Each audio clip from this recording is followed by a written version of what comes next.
Hi, and welcome to the Dr. Z and J.W podcast brought to you by Provenzano's Deli in West Haven, Connecticut. Thank you for joining us as we broadcast live over Facebook today.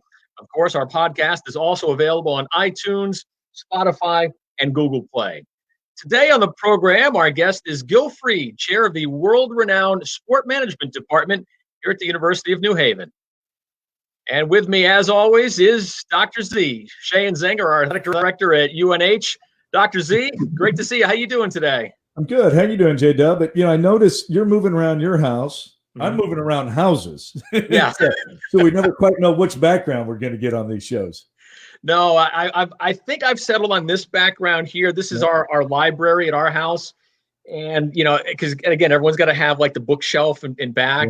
Yeah. And so I got a few books and some pictures.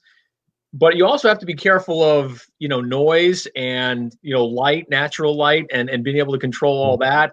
So I've used a couple of different spots. I've been in a comfy chair in our den. I've been in front of the fireplace in our den. I've tried the dining rooms. I think I've kind of settled on this one now. Yeah. And you've got your spot there in Branford, out looking out over the Thimble Islands for what? Another couple of weeks, is that right? About 3 weeks, and I'm going to make use of it. It's just so calming and peaceful to sit here and visit with you. And if people could see my view, they just wouldn't believe it. It's absolutely gorgeous out there. It's a beautiful day here on the shoreline today. Maybe one of these days before you move full time over to West Haven, maybe we'll have you do a portion of the show outside so we can see the Thimble Islands behind you. Absolutely. Got Blackbeard out there and a couple others roaming around still. Well, it's May, so of course that means it's graduation season for colleges and universities across the country. In years past, you're doing it in person. Our commencement was supposed to be this coming Saturday at the Toyota Presents Oakdale Theater in Wallingford, where UNH has had its commencement for years and years and years. But of course, us, this year, us, like every other college university here in the U.S. and certainly around the world, is going to be done virtually. President Kaplan has said he wants to do an in-person graduation at some point in time. When that is, that's up to, people at the state, local, and federal level. But what I wanted to bring up, Dr. Z, is you've been to a lot of commencements over the years, right? Your own, your kids, as a coach and as an athletic administrator. So you've seen a lot of commencement speeches. What stands out to you, or who stands out to you with regard to commencement speeches and what was said at some of these commencements? That I could, you really spark a lot of thoughts there, J.W. It's going to take me a while to get them all together. I remember growing up, pastors' kids always got made fun of for being pastors' kids and having to be in church, all throughout the week and 3 times on Sunday and whatnot. I'm the son of education professors, and I'll tell you what, graduation started early and often in my life. And as my brother and sister graduated, I remember one of these graduations where my mom graduated with a PhD, my brother with a master's, my sister's with a baccalaureate, and oh, wow. It was a brutal week for me. I was a junior in high school.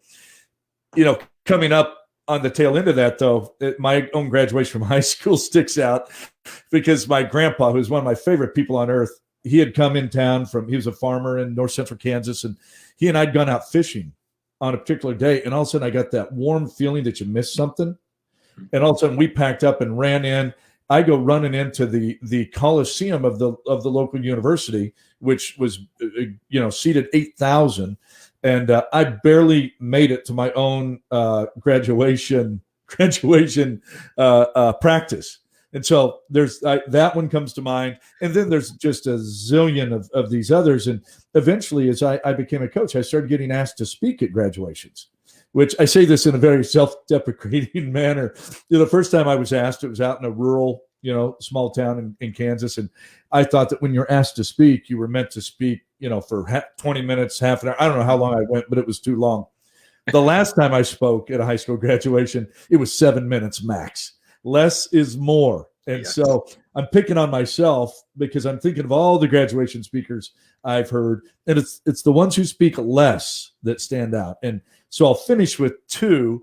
One I did not see live, and that was the Admiral of the U.S. Navy, whom eventually became the president or chancellor of the University of Texas that wrote a book out of his speech called Make Your Bed. I think it's the best graduation speech I've ever heard. I watched it on video on YouTube, and then I read the book. And John Mays, who's offline right now, back in the green room, and I kind of built a workout based off of this. You start every day making your bed or doing your push-ups, and the day goes well. Okay. Secondly, the best I ever saw live, and I'm not sure it was the speaker as much as I was in attendance at the Citadel about 5 years ago for a graduation of a son of a good friend. And just the pageantry of those places, whether it be Air Force, Army, Navy, the Citadel, VMI, that was an experience unto itself. I got two stories for you. I'll start with my graduation. I graduated with an undergraduate degree from Marist College in Poughkeepsie, New York, back in May of 1993. Our commencement speaker was James Earl Jones. Wow. Yeah, the famous actor, right? Yeah. And you know, you can just sit there for hours on end listening to his voice, right? Yeah. He has one of those few voices that's where you can just be enamored and just listen. He could read the phone book and everybody would be interested, right? Yeah. So I actually don't remember a lot about what he said. I mean, so much time has gone by, and I think we were all as students just kind of like, wow, I mean, this is James Earl Jones. This is the voice of Darth Vader talking to us, right? Yeah. I think from what I recall, I think he was talking about, he kind of said like all the world's a stage. And I don't think he was quoting a Rush song in that, but basically he was saying, look, because of his background in theater, in the fine arts, he looked at the world as a stage, and we all have roles to play on this stage. And, there are no small roles in theater or movies or TV, just as there are no small roles in life. I actually went looking for the speech today, and I couldn't find it. I couldn't find it online. I'm sure Marist has it archived somewhere, but I couldn't find it anywhere. I'd love to be able to get a chance to go back and, read it. So I'm like, oh, okay, now this is exactly what he said. The one thing we all wanted him to say was, "May the force be with you." But because that's not Darth Vader's line, right? Darth Vader never said that in the Star Wars movies. He didn't say that at our commencement. Now, flash forward to Harvard's commencement in 2017, and I did find this online today. James Earl Jones did say to the graduating class at Harvard in 2017, "May the force be with you." And of course, everyone went crazy. Wow. So I don't know that it could be appropriate, but I have my oldest son's named Luke. And so throughout his life, I would often go, "Luke, I am your father." But I can't do the voice, that James Earl Jones does, right? Right. None of us can. That's not why you named your son Luke, right? You didn't name him after Luke Skywalker, I'm guessing. No. Okay. Poor kid, he had to put up with that some. Every Luke out there does, right? Yeah. But there's worse things. There is. He could have been man. Yeah. So that's one story, and that's a pretty good commencement speaker, but I got one that can top that. My mom graduated from Springfield College in 1964. Her commencement speaker, Sheahon, Dr. Martin Luther King Jr. No way. How cool is that? No way. Right? So, again, with time having gone by, my mom had forgotten most of what Dr. King said. Again, it's the same type of thing with me, with James Earl Jones. You're kind of sitting there in awe of this man, one of the great leaders of all time, certainly the 20th century, but certainly one of the most influential people of all time. So she was able to, through a connection, a mutual connection, was able to dig up Dr. King's speech from Springfield College in 1964. They have it archived on their website, which is smart. 11 pages long, this speech was. So he hit on a lot of topics, but basically Dr. King started off telling the story or retelling the story of Rip Van Winkle, which we all know, right? But a lot of us forget about that story. When old Rip went up the mountain in Hudson, New York, and slept for 20 years, he missed out on a lot. So in the storybook that Washington Irving wrote way back when, Rip went up the mountain. He passed an inn in Hudson, New York. On the side of the inn was a picture of King George III of England. Right. Rip comes down the mountain 20 years later after sleeping. Now the picture is George Washington, the president of the United States. So in 20 years, Rip slept and missed a lot. Basically, Dr. King said he slept through a revolution, which he did. And Dr. King encouraged and warned everybody that was listening in that commencement in Springfield College in 1964 that we should be aware that we should never be sleeping through a revolution, right? It's important to stay awake and be aware of social things happening around us, not only us individually as Americans, but America as a whole. He talked about, we can't isolate or ignore the problems around us, whether it's poverty, racial injustice, or war. That was his message back in 1964. And Sheahon, those words still ring true today, maybe even more so than back then. Wow. So two things come to mind. One, those of you who are from the Northeast, the access that you have to the great minds and personalities of the world is just so much more real here than where I'm from. Those are names that you just talk about when you grow up in the Midwest. And I loved growing up there, but already in just my short time here, the access to New York and Boston and the people in these areas, and even in Connecticut, we've got our own folks hiding out here and there that you don't know are in and amongst us. But even the access we have on this podcast to different people is pretty phenomenal, and we'll roll that out as we go on. My second thought is, I don't know, after you talk about James Earl Jones and Martin Luther King Jr., where we're going to go from here on the pod. We might as well just shut it down, J.W. That's it. Sorry, Gil, our guest. We're done. Yeah. Well, if anyone can come close, I think it'll be Gil. We'll bring out Gil in just a minute, but I want just two quick notes about that story with Dr. King. So he ended his speech, the commencement address to Springfield College, the same way he ended his I Have a Dream speech, which he had delivered the summer before, August 1963, out in front of the Washington Monument, right? We've all seen that over the years. And it's free at last, free at last. Thank God Almighty, I'm free at last. He said it in August of 63. He repeated those words in the commencement speech in June of 1964. The other interesting thing about this story, and my mom has told me this many, many times over the years, is that Dr. King almost did not make this commencement address. He was in jail in Florida the night before. He had been arrested for a peaceful protest and was sitting in the St. Johns County Jail in Florida. Wow. Springfield College flew down, paid his bail of $900, got him on a plane, and got him back to their campus in Western Massachusetts in time for his commencement on Sunday, June 14th, 1964. And he was able to gather his thoughts and deliver the commencement address. That's pretty amazing. Wow. Yeah. It's an amazing story, and all the layers beneath the story are even more amazing. And I love, I've loved my mom telling me that story for years, and I'm glad I've had a chance to relay it here as we think about commencement. So, as Sheahon said, it is hard to top this, but we're grateful to have Gil Fried, who is the chair of our world-renowned sport management department here at the University of New Haven, and Gil has some pretty impressive stories himself. And Gil has done pretty much everything that you can think of, and we'll get into that with him. But we welcome him from the green room. And Gil, thanks for joining the Dr. Z and J.W. podcast. How are you? I'm doing very well. Thank you guys for having me. It's great to have this interaction, and in these trying times when we're all so isolated, it's always great to connect with friends. So thank you for having me. No question. Dr. Z was just saying the same thing when we were chatting before we came on the air, right? How, Dr. Z, you look forward to these, whether it's Zoom or FaceTime or whatever, you look forward to these virtual face-to-face meetings. Well, first of all, the podcast kind of feels like game day. We have no other competition right now. Not that this is a competition, but it changes my routine for the day. And, I actually shave and do some other things I'm not doing every day. I pick out my alternating colors of this top that you guys give me a hard time about. I've got 4 or 5 of them, so I don't always wear the same one. They're just, I've got blue and I've got gray, right? You know that it's the Dr. Z and J.W. podcast.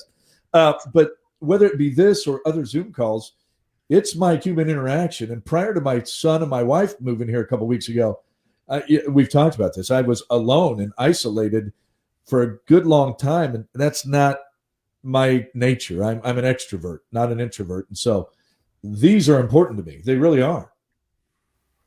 Gil, you must be on these calls all the time, right? Until about 2 months ago, I was never on a Zoom call. And now I'm doing probably about 2 or 3 a day, primarily media. I've just while you guys had me in the green room, I had the USA Today call me. They want to interview me, and I told them, look, I can't do it right now. How about at 5 o'clock? So I'll have another presentation at 5 o'clock now. And a lot of it has to do with what are we going to do? How are we going to relaunch? And everyone is so concerned about where the sport industry is going and what's going to happen. And that they want answers. And it's sometimes like with students where they're saying, okay, this is going on. What's the solution? And you feel bad when you don't have a solution because people want an answer. But this is uncharted territory and we don't have all the answers. So it gets frustrating for people when they want to know, well, when is football going to relaunch again? Well, you could ask 20 experts there and give you about 37 different opinions. Mm-hmm. And it's just no one really knows because there's so many variables at play. And that's what makes it pretty exciting from my side, since I'm a risk management specialist. And that's what I really look forward to examining, is the way to make sports safer, as well as other events. So it's not just sport, it's concerts, it's anything else. And seeing what people are doing, what might be the next evolution of how to move things forward. Things that we often don't think about are the questions that are being asked to me. For example, I had a newspaper reporter ask me, so are they going to allow spitting anymore in baseball, whether chewing tobacco or sunflower seeds?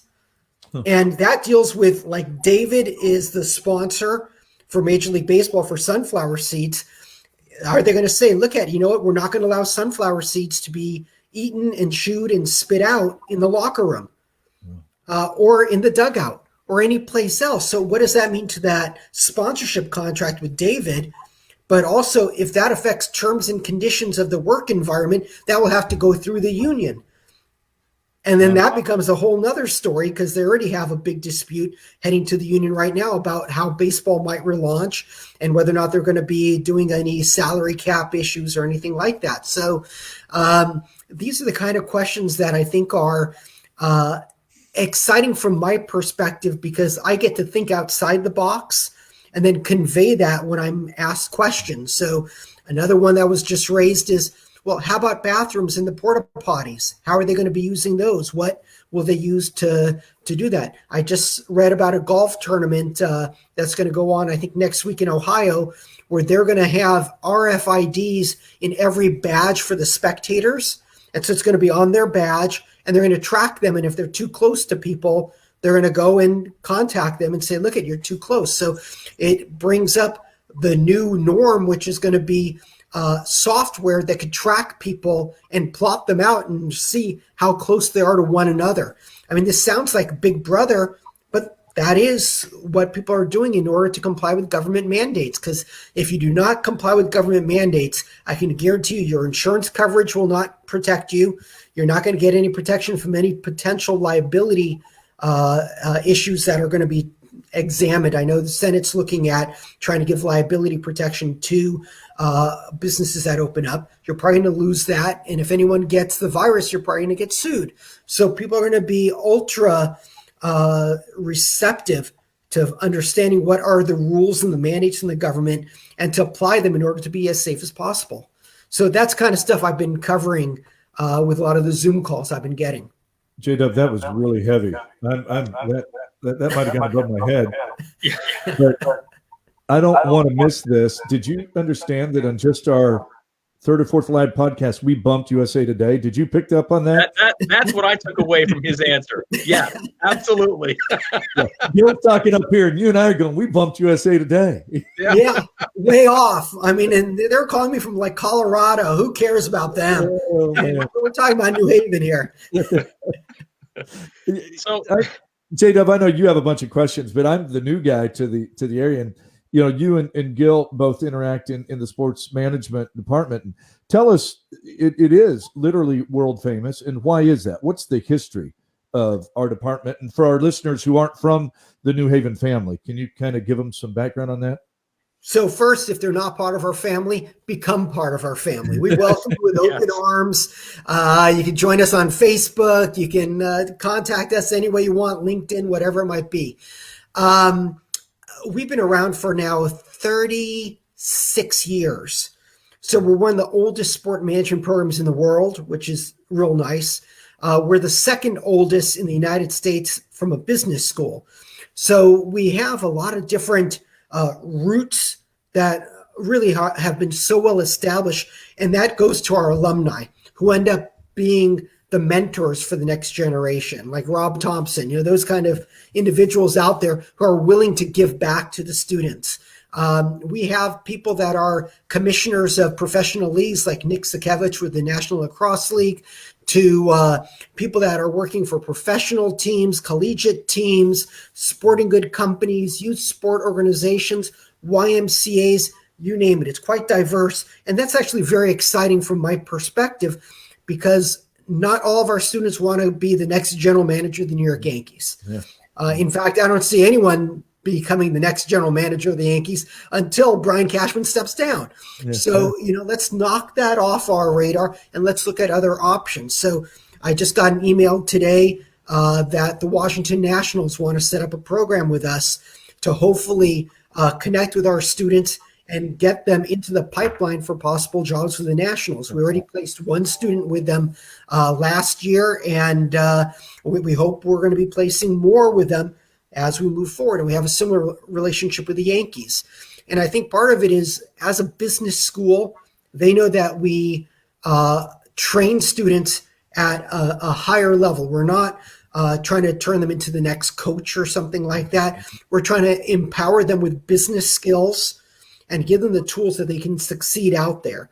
And so part of that is we have like a mentoring program, which is phenomenal and connects existing students with people in the industry. We have a phenomenal internship program where we place people all over the world. We've had internships in Australia, Spain, Mexico, Germany, Italy, Canada.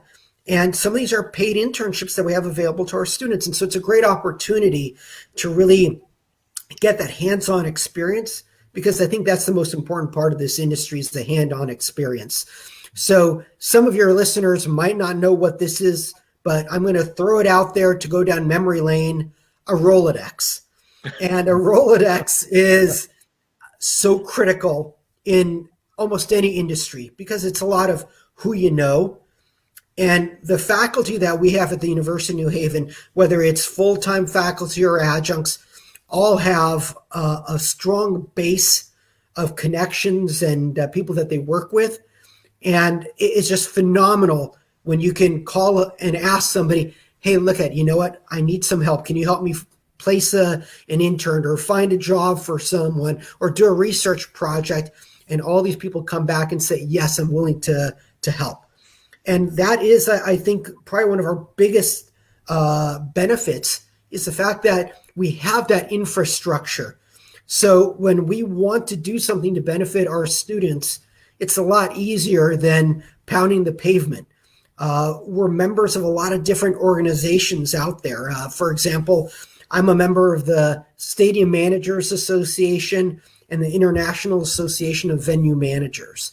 If someone comes to me and says, look, you know what, I want to work in facility management, I could just send a quick email to a couple people that are members of these organizations, and they'll respond. And all of a sudden, a student is talking to someone who might be the manager of a large stadium, let's say like Foxborough, so Gillette Stadium, or they might be looking at Citi Field, or whichever facility it might be. It doesn't even have to be in this area, that they can find somebody that will answer their questions and help them in their career journey. And I think that is probably the most important thing, because, yeah, it's critical to get that education in the classroom, but it's just as critical to be able to apply it and then to have the connections that could help you get your foot in the door and then crack that door wide open so you can get in and get a good job. So the journalist has to say that, in the interest of full disclosure, in addition to being a faculty, an adjunct faculty member here at the University of New Haven, I'm also a graduate student in our sport management program. And Gil would be my advisor. And we just, we can have a few laughs over this, but this podcast is going to serve a lot of purposes, but this is also my internship now. So, and I'll be evaluating it on a weekly basis. Yeah. Dr. Z, I don't know how to make coffee, so I can't do that for you. So I have no academic rank at the university at this point. I have at other schools, and I teach an English lit course, so I can't help you. But I'd have given you the degree for time served. Your experience, J.W., I'd just hang that diploma on the wall right now. Hear that, Gil? I have to push back. As an academician, we don't allow past credit for past work, even though you might have suffered so much in that past life. Yeah. And I think one of the fun things is that this industry is changing so quickly that part of the reason why an educational program can be so cutting edge and so highly ranked internationally as we have been for years is that we don't teach like from these old like yellow notes that are fading and you could barely see it or anything else like that. We do current events, and you can't get more current than what we're dealing with right now. And I'm starting and J.W. is going to be starting as well, a sport finance class on Thursday. And this is as real world as it's going to get. How do we pull out of this financially? We just have youth sports trying to petition Congress for $8.5 billion in stimulus assistance to avoid going bankrupt. And I just saw the Canadian Football League has asked the Canadian government for money to avoid bankruptcy. I mean, all across Adidas and their sales have plummeted. It's affecting this entire industry. But that also means that there's going to be opportunities. There's going to be some great opportunities. And the question becomes, how can you leverage a bad situation to turn into a good situation for you as a career or for an industry? And that's what we're hoping to be able to cover. When you hear that Gil wrote the book, he actually did write the book. It's over his shoulder. He's written many textbooks, including the sport finance class, which leads me to ask Gil, because you've touched upon it here. It's one thing for colleges and pro leagues to come back. They do have some money and will have at some point some money coming in from TV contracts, sponsorships, things of that nature. But you can draw a line between the college and the pro game, and then the recreational. You mentioned YMCA, youth sports. What is that world going to look like in the very near future? To be frank, we don't know. And part of that is depending upon the government and what they allow. So if we take a look at restaurants and they're going to allow people to sit outside as long as they socially distance, I think outdoor sports are going to come back quicker because there have been a number of studies that take a look at exposure and the time of exposure, the distance away from people, things like that. And a lot of the research has basically been showing that those that are outdoors, those that are spread out from other people, have less likelihood. That's why they have very few cases, if any, that they know about of people getting the virus from shopping or things like that. It's more of sitting in a restaurant or being at a birthday party or being at this environment where you're so close to other people, like cafeterias and stuff like that. So I think we're going to see a slow rollout on the outdoor sport activities. And I'm in the middle of writing something, and we have already, this looks like about 30 something points of how a Babe Ruth League will be able to relaunch. And they sent me this asking me to review it for them. This is a Babe Ruth League in California. And I've already added about 30 new items to their list. They thought they had a complete list. They didn't look at everything such as insurance and whether or not insurance might say, look at, you open up, you don't got insurance coverage. Sorry. What to do with carpools. Should you allow people to carpool together to go to a game? Because now all of a sudden they could say, hey, look at, you were the ones that were promoting us to go together. You can't say that anymore. You know, are you going to allow people to go off to pizza parties afterwards? How about sleepovers? You know, all these different things. So you can say, okay, they could go out into the field and play. But that's only one part of a league or organization. So then you have to look at everything else. Like if you're looking at gyms, what are gyms going to allow? Are they going to say, look, after you're done with equipment, we don't want you wiping it down, because there's potential liability if they wipe it down and they don't wipe it down correctly. So it might be that they'll say, look, we mandate that when you're done, someone's going to have to go and clean the machine thoroughly before the next person can use it. So those are the kind of things that we don't know yet, because we're waiting for guidance from the government. But when we look at how we can develop our own rules and regulations, they could just become so intense, and one after another that an owner might just say, look, you know what? I don't want to open up my gym. I don't want to expose myself to this. I mean, just take a look at like a trampoline park and how difficult that's going to be to clean that thoroughly. It's going to be quite intense. But we've had that for athletic departments for years, for example, where we've had the threat of MRSA or staph infection, and we've had to use chemicals to spray the entire fields, whether it's turf or natural grass, and to spray it several times a year to minimize the potential for MRSA and staph infection. So we have experience. I think this just ups the game so much more. And a lot of that is that people are going to be scared. People don't want to go and participate because they're fearful. And especially if you're taking a look at older people, and this is really critical for professional sports like baseball and the NFL, where their average fan is over the age of 50. And so they're in the more dangerous category to begin with. How are you going to encourage them to want to go out? So I agree that there's a significant difference between the professional ranks and everything else. We just don't have all the answers to that. Just like I could see Dr. Z, do you have any answers as to what's going to happen in collegiate athletics when people are not going to be getting the revenue streams that they had, and maybe not get the number of fans coming to games in the future? And that's going to be a huge impact on the bottom line. That's a scary conversation. And I'm on the phone daily with folks in other leagues, our conference, the NCAA, et cetera. I'm better at answering the philosophical pieces of it right now in terms of, for example, I think we're all having to look in the mirror and go, why did we get in this business in the first place? Student athletes, coaches, staff, administrators, et cetera. And it's boiling down to, we want to play ball. We want to compete. We want to, what's that mean for championships this next year?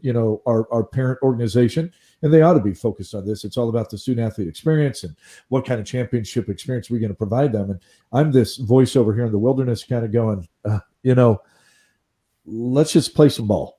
Let's go out and play catch. We start there, and we may play 7 football games this fall instead of 11 or 12. We may not have, and this is just one man saying this, but we may not have a national champion or a conference champion, but it may be that this year we will accept we got to play some games. And I don't like that, but there's a purity in that. It's almost like we go back into from the mouths of babes, right? We go back into our childhood, and we just as being around a friend. I had a friend on the drive over here today saying, hey, I can't wait till we can get together with our spouses and break bread. It almost got emotional. That's something we would have done that 2 weeks ago. Well, that may happen in 3 weeks.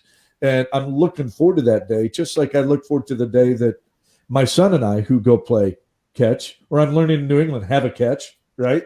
That's a whole new concept to me, having a catch. Yep. That we can actually do it with a couple other individuals. That'll be a big day. Gil, you mentioned fear. You brought it up just a couple of minutes ago. Let me put it to you this way. You're a Mets fan.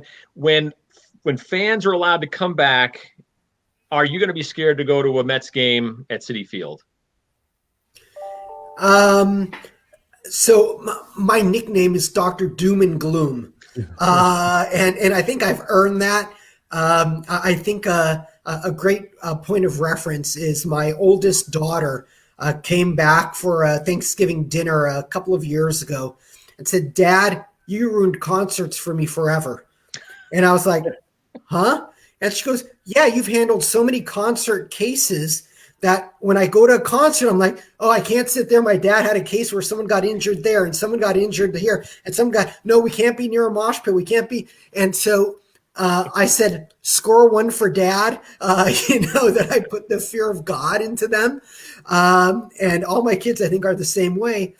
But I think the flip side of that is I cannot go and just enjoy a game myself because I'm so trained in terms of safety, whether it's from my training back in Israel to, everything that I have been doing here, that I'm constantly vigilant, looking for an intended package that, no one's attending to it, or what people are doing, what security is doing, where their location might be, things like that. That's the kind of stuff that I pay attention to. So I don't look at it like a typical fan, like I'm just going to go there to cheer. So with that said, I think I would feel comfortable going as long as I know that they were following best practices. So what does the best practice mean? I know a number of facilities now are looking at having the health passport, where you're going to have a photo ID, a government ID, and then you're going to have proof that either you have been tested recently and you're not a carrier, or that you've had it and you have the antibodies and that you can go to the game now and you hopefully shouldn't be someone that could get someone sick. The problem is that we've had it in the White House where someone was tested positive a day after they tested negative. And so I think even the health passport might not be as strong. But I think having detectors to detect temperature of fans coming in, spacing people adequately enough, requiring everyone to have face masks, those are simple strategies I think we're going to be seeing a lot more of. Some of the other things that I've been seeing is some facilities are going to be replacing their handrails with copper and brass rather than stainless steel, just so that way it has some of the properties that can help kill viruses. Having more sanitation stations, having more personnel. So this is going to drive up the cost. And this is something that, I'm looking at, where do we go as an industry? I could see the per game cost going up probably about 5 to 10% for the personnel, because just the number of people that you need and how you're going to have to change things. For example, they're saying, okay, it should all be cashless maybe. And so that takes away the one side of it, but then you have all the data side and cybersecurity and protecting the data for all these customers and their transactions. You're going to need more people in the parking lots, to more security people to say, hey, back away. You're too close to each other in tailgate areas. I mean, so you start looking and diving into it. There's going to be so much that's going to be required that to do it effectively, I think it's going to be phenomenally safe. You can't guarantee anything, but I think it's going to be very safe. I could see that they're not going to have any more buffets, that they're only going to have packaged food that's going to be available. What I've seen from some of the models that people are talking about is that you order with your phone and the food gets delivered to you, so you don't wait on the concourse anymore. That doesn't alleviate the issue of the restrooms and how we're going to be managing that, but that's going to be significant monitoring with probably a dedicated person in every restroom to constantly clean it. I mean, it's going to add a lot to the bottom line. And on top of that, you have people who are hurting financially. So I could see ticket prices, and I've been on the record for this couple of times, that it might drop about 20%. And the reason why I'm projecting that is a lot of the corporations, I think they're going to start backing out on some of their long-term deals, because in an environment that we have now, doesn't look good when you're laying off people and you're still making payments to have a luxury suite.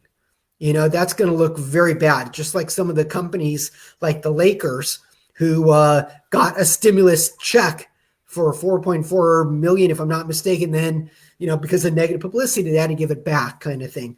That's the kind of thing where I think we're going to see more and more of, what are corporations going to be doing? What are the individual season ticket holders going to do? Are they going to go from a full season plan to a mini plan in order to save money? And I think in order to attract the average fan back, the league's going to have to start reducing the ticket cost.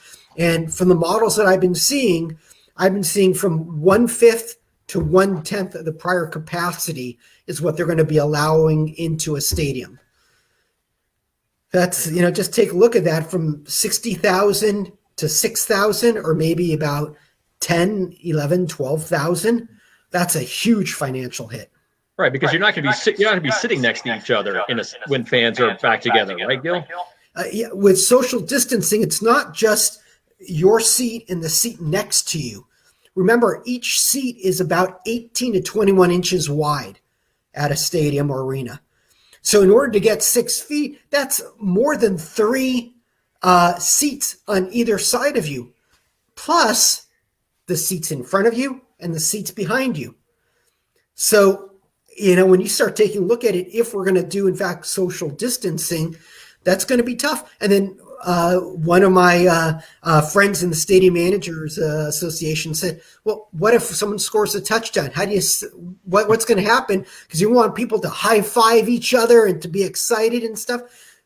You're going to just look at someone and go like, and do a virtual high five. It's going to take away the entire environment. And I know that you have players like LeBron James saying, we're not going to play if there's no fans. I don't think that's going to be a big issue because they could be just like TV sets where they pump in the crowd noise and the laugh tracks and stuff like that. So I don't think that's going to be as big of an issue. But, it's going to be different. And I'm not scared to go, but I know that it's only going to be open once they hit this certain level of protection that meets government mandates, all the league mandates and stuff like that. And I think we're a ways away from that. So when it finally does happen, I think it's going to be safe. If you're just tuning in, you are listening to the Dr. Z and J.W. podcast presented by Provenzano's Deli in West Haven. Our guest today is Gil Fried, chair of the world-renowned sport management department at the University of New Haven. So, Gil, you gave us a little bit of history before about how the sport management program has developed at UNH. Tell us about your background and how you ended up here at the University of New Haven. I ended up here because my wife hated Houston. It was too hot and too humid, and the flying cockroaches scared the living bejeebers out of her. I came. I was born in the U.S., raised in Israel, came back here, and I had the opportunity to play college badminton back in the 80s. Badminton was still a larger NCAA sport, primarily in California and Arizona. Arizona State at that point had 6 badminton scholarship for men, 6 for women, and they had a phenomenal program. But a lot of the California state schools also had badminton programs. So I was playing for Sacramento State, and I was recruited by them to come out there and to play. And I was loving it, just being a typical young athlete kind of thing. And then our head coach quit and moved down to, I think, Florida State, if I'm not mistaken. And then, San Diego State. And the athletic director and head of physical education department at the time said, Gil, you seem to know what the heck you're doing. You're now going to be the coach. And we're saving some money, and we're going to hire you to also be the teacher teaching all the badminton classes here. And I'm like, I'm an 18-year-old kid. What the hell do I know? Kind of thing. I had to learn very, very fast. I remember I shared my office with Fred and Fred Lewis. What was his name? Who was a former basketball coach for Syracuse, and he won the national championship with them. And he and I shared an office. And here I'm the badminton coach, and he's the basketball coach. And we had a blast together. But I also learned quite a bit. And I think what I most learned was how ignorant I was, and how I needed to learn. And that by coaching, that's where I actually learned how to play badminton.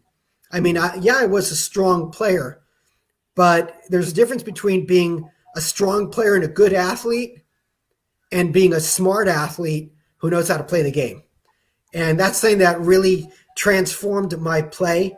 I end up playing many tournaments. I think I had like about 160 open tournaments all over the world in a span, and did stuff such as Hawaiian Open and stuff like this. And then after I graduated, I went and coached at Stanford until an opportunity came up at Ohio State where Rick Bay was the athletic director there. And he said, Gil, come on out here. Let's see what we could do.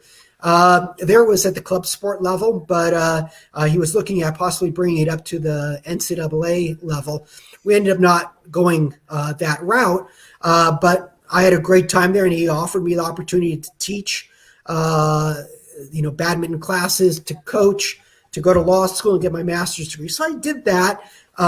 During that time period, I represented the U.S. internationally with the Maccabi Games in about '89 and helped the U.S. win a bronze medal at that point. And I was playing some pro, some amateur. And then, as the saying goes, I found God. I was not religious when I was younger, and I decided to give it a whirl. So I gave up playing competitive badminton so I can, properly observe the Sabbath for me, which is on Saturday. And I said, look at it, I want to stay in this field, but I can't do it when all these events are on Friday nights and Saturdays and things like this. So I have to find a different way to really try getting involved. And I ended up saying, hey, maybe I could go the teaching route. So I did that while I was doing other work as well. So I got my advanced degrees from Ohio State, started practicing law, and started practicing teaching on the side. And I remember the first time I taught a sport law course. This is probably back in like 1991 or 92, something like that. And this is with the University of San Francisco, where I was helping them launch their program. This is the early days of sport management education. And I was teaching a class, and it turned out one of the students in the class was a judge.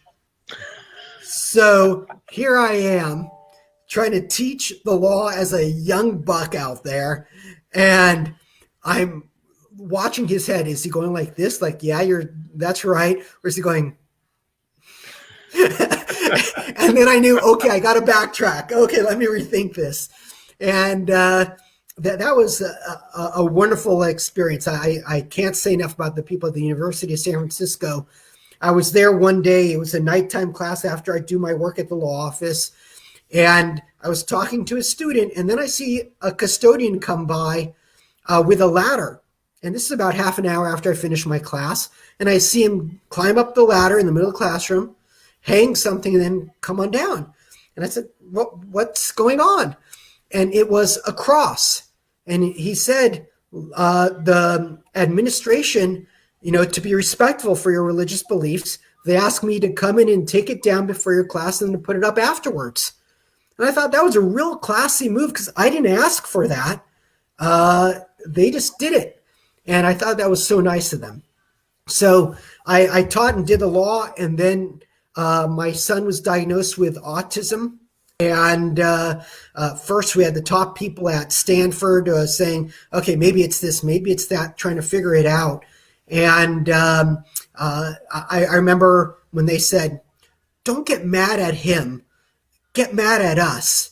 And it's like, it's not about getting mad. I want a solution. How do I take care of this? So I decided to change my whole career around and decided to go full-time academics and got a teaching position at the University of Houston, taught there for 4 years, got tenure there. And then the opportunity came up in New Haven. And I remember that was Dr. Alan Sack was the head of the program, and a wonderful guy. When I came to interview, he drove me to the Yale campus and said, this is our campus. And I was like, this is nothing like what I saw online, and I'm looking at it. And then he goes, okay, maybe not, but he, such a great colleague and a wonderful person to know. I remember when he was driving me back to the airport after my interview, we were getting into it so much, and he's the ultimate, absent-minded professor. And I say this in the most loving of ways because he'll be the first to admit it. And all of a sudden I see a sign, welcome to Massachusetts. And I'm like, isn't the airport in Connecticut? And he looked and goes, oh yeah, I think I've driven like 20 minutes too far. But we were just excited about talking about sport management. And that's, I think, what sealed the deal for me that I wanted to come to UNH. Also, it's a private school and a business-based program that took it real seriously. So I haven't looked back. That was 20 years ago. I still can do all my side projects, all my legal work with the consulting and risk management and expert witness work. I could do my teaching, do all my writing, help my students out. I have a blast, and I still can play badminton. So, I have a wonderful, well-rounded opportunity here at UNH.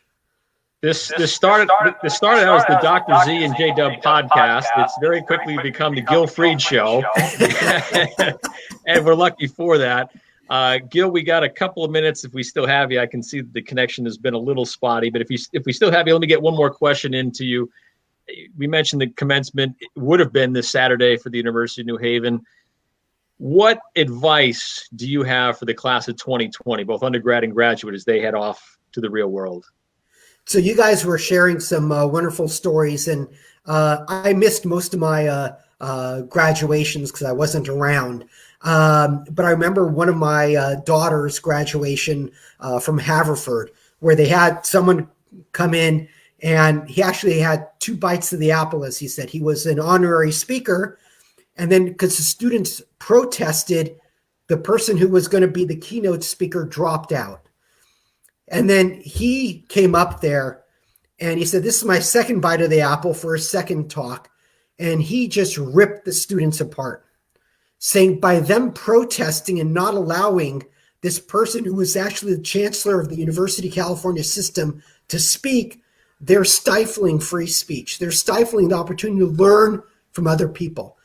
And he really was attacking them in a way that made the students embarrassed about what they were doing, and rightfully so. And all the parents came up at the end and were clapping like you wouldn't believe, like a standing ovation. But I think what he was trying to say is something that I would like to encourage our students to look at, is that learning is a lifetime activity. Just because you're not going to be in a classroom does not mean you shouldn't be learning. I think I learned something new every day. And if I don't learn something new every day, I think that day was a waste for me. And I want to encourage them to keep learning from other sources, even the ones that might be people you hate and you despise. As we say in the Jewish faith, King David called one of his biggest enemies teacher because he learned 2 things from him. That's it. But it's saying that you have to take a look at that. I want all of our graduates to keep learning, that this is an industry that's constantly in flux. Try new things, experience new things, learn from a variety of sources. I think some of the best material I get to bring in the classroom is not from a sport publication, but maybe Popular Mechanic or Popular Science or Scientific American, things like that where you can learn from other sources. That's what I encourage you to do, is to keep on learning. And don't blindly say, I'm not going to listen to someone. If they have a valid point and if they have a well thought out researched point, consider it, because it might not be consistent with what your beliefs are, but maybe your beliefs are wrong. And I know I've been wrong many times, and I've learned many times from just keeping my mind open and listening to others and trying to internalize that. I think my mom said it best. There's a Yiddish phrase that says, God gave you 2 ears and 1 mouth. Use it in those proportions. That's great advice, Gil. Thank you very much for being here on the Dr. Z and J.W. podcast. We could have gone another hour with you. We'll definitely have you come back at some point in time.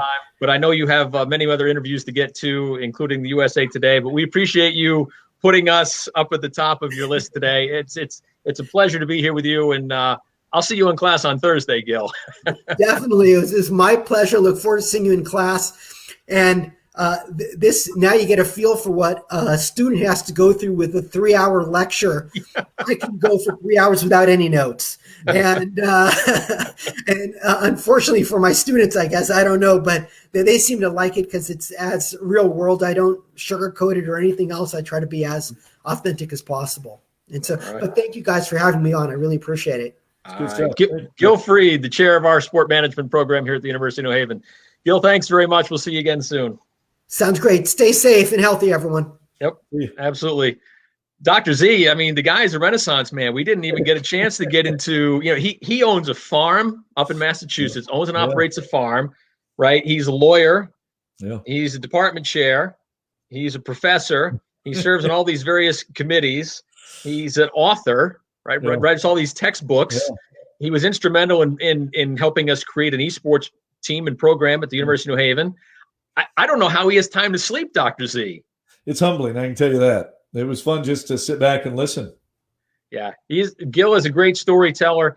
I wanted to follow up on what he said and get your advice for the class of 2020. I mean, these are uncertain times. This is unlike anything that we've been through since the Great Depression. So sending young men and women off out of our undergraduate or graduate programs is very difficult. What words of wisdom would you have for our graduating class of 2020?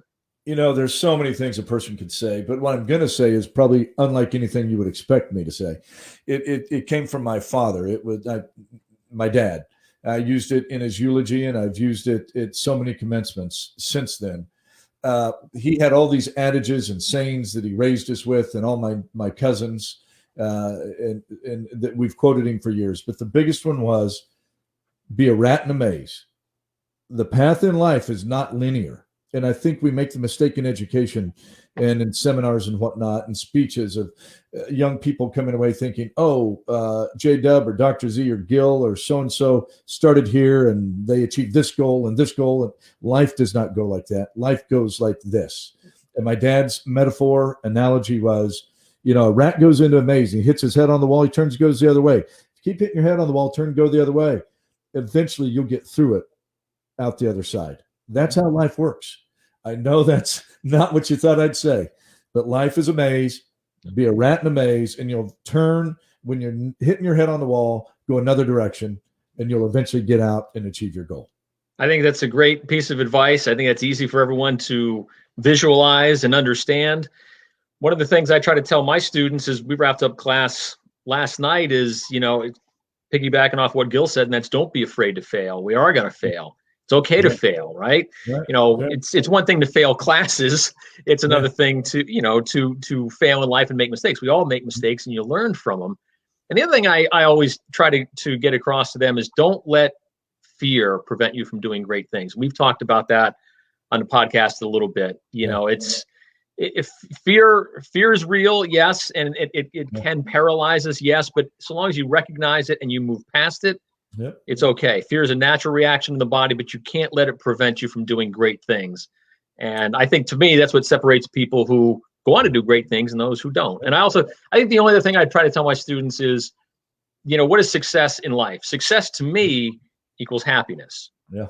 So if you're happy in your life, no matter what it is you're doing, you're successful. That's right.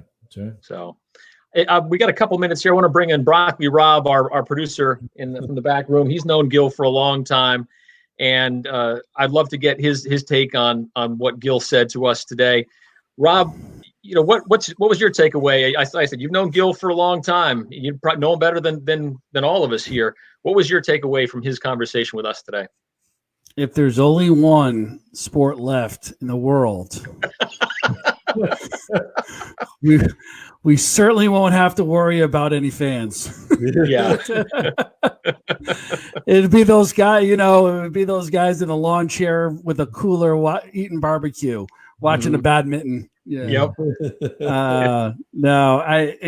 So I just thought that joke would go over so much better with you too right now. Maybe I got to work on my timing.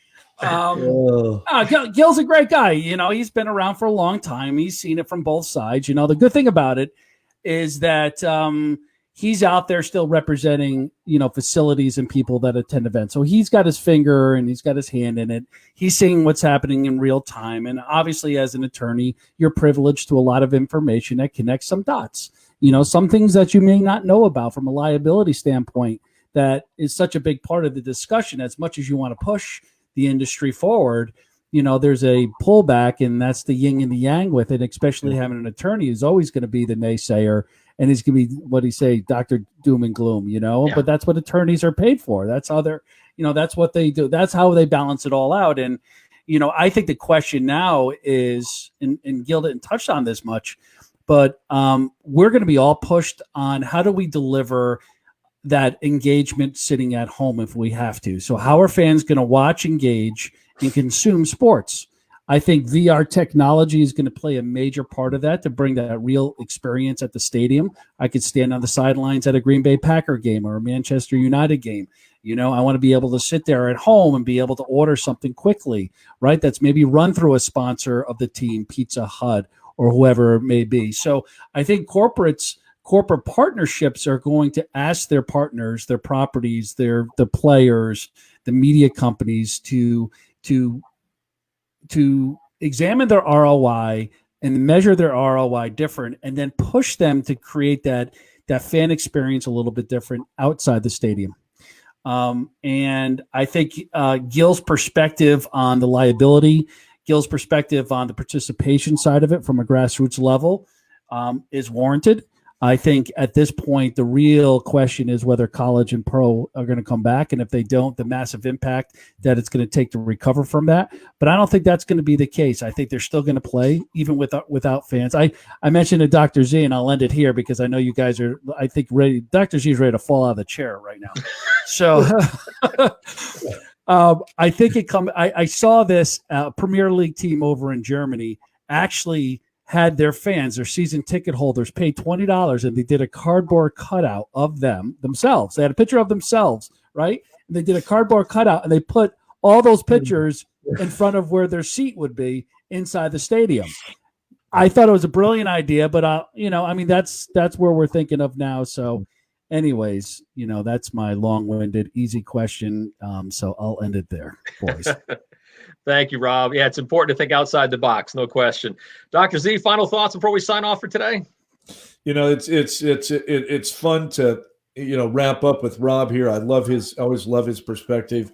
He always brings a different angle. Listening to Gil today, he's got all those years and wealth of influence of experience from all those different spheres. He comes at it differently, and I knew that when we had him on. It wouldn't be your typical interview, and I found myself just listening and thinking, I need to play this for the vice presidents and the president as we talk about what's coming. We need to have him on our conference meeting, other conferences too. So having said that, I'm a little overwhelmed right now looking at what we have in front of us if we dot the I's and cross the T's as he suggests. So Rob's right. I am about ready to fall out of the chair. You're done.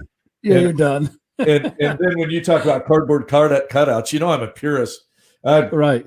I don't know what to think. I'm just going to go play catch with my son here in an hour, and have a catch, right, Dr. Have a catch. Have a catch, man. Go have a catch. Have a broccoli Rob sandwich and have a catch. There you go. What a segue into the end with our corporate sponsor, Provenzano's Deli of West Haven, and we thank the Provenzano's family for being part of our UNH Charger family for all these years. So. Time to wrap things up. For our producer, Broccoli Rob Thompson, for our executive producer, John Mays, for Dr. Z, I'm J.W. Gil Fried, thanks for being with us. And again, we certainly appreciate Provenzano's for being our title sponsor. Thanks for listening. Thanks for watching. We'll see you next time here on the Dr. Z and J.W. podcast. Thanks, guys.